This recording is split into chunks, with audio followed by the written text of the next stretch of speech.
Directed by Guillermo del Toro and based on the novel of the same name, Frankenstein tells the story of Victor Frankenstein, who dares to play God and brings to life a creature that is composed of various human body parts.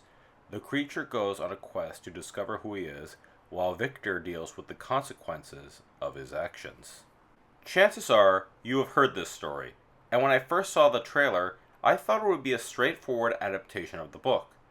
However, that's not the case with this adaptation. Del Toro does take inspiration from Mary Shelley's novel, but this really is a unique interpretation.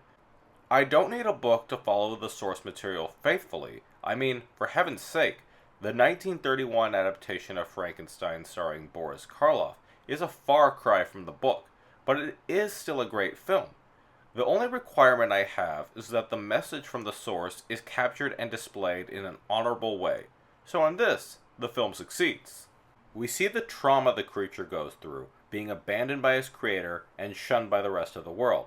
We feel his sadness, loneliness, and rage. Jacob Elordi portrays this extremely well through his physicality, his expressions, and of course his incredible acting. I may not have seen all the versions of this story, but I can safely say that, so far, Elordi is my second favorite interpretation of the creature, the first being Karloff. But Oscar Isaac is absolutely wonderful as well as Victor Frankenstein. This version is a vile and selfish human being who the audience feels little to no sympathy for. He attempts to seduce his brother's wife, mistreats and abuses his creation, and is an overall reprehensible human being, demonstrating the theme of the novel that some monsters can very well be human beings. Like many, if not all of Del Toro's films, it is absolutely beautiful to look at, from Frankenstein Manor to the ship at the beginning of the film, and finally to the tower where Frankenstein conducts his ill-fated experiment. The sets are marvelous, and the costumes are stunning. The dresses of Mia Goth, Victor's attire with his unique red gloves, and even small details on the creature's coat, which includes the spinal cord of a deceased man. It is all magnificently done. I do have some critiques for this film, though. The film doesn't shy away from gore, which is fair as it is a horror film.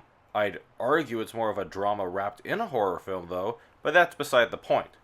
While the gore and violence is creative, I do not believe it is entirely needed for the story, and it does go a bit over the top, such as the creature ripping the jaw off a man, or a character falling to his death and seeing his brains on the ground. Del Toro goes a little cartoonish for my liking, and it comes across more like a slasher film at times. The film is also very long, clocking in at around 2 hours and 30 minutes. There is a time and place for long movies, and I do enjoy some, such as Gone with the Wind, Lord of the Rings, and a few others, but I'm not quite convinced this story warrants the length. We see a big portion of Victor's childhood, and a large portion of him assembling his lab, equipment, and his eventual creature. In some ways, it reminds me of Peter Jackson's King Kong, where you can spot moments that could easily be removed. Perhaps at least 10 minutes, maybe more, could have been cut. And my last criticism is a bit of a nitpick, I suppose, but it made me think this was a little too much for the creature. As I said previously, the creature is handled very well. However, they gave him a regenerative ability where he can heal from any wound, thus being truly immortal. That aspect kind of delves into comic book territory, at least for me. Maybe it won't bother others, but I thought this made the stakes less interesting for the fates of the two main characters.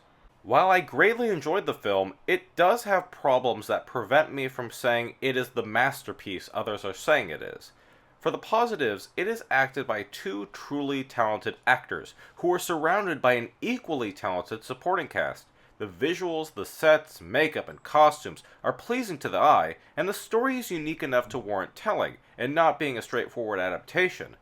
But the length does feel overindulgent, the gore and violence comes across as ridiculous, and I do find some choices puzzling. That being said, I did not regret seeing it, and I do recommend the film. If you can find a theater showing it, check it out. If not, it is currently on Netflix and will eventually come to physical media on the Criterion Collection. So, experience a truly electrifying experience and check out Guillermo del Toro's Frankenstein.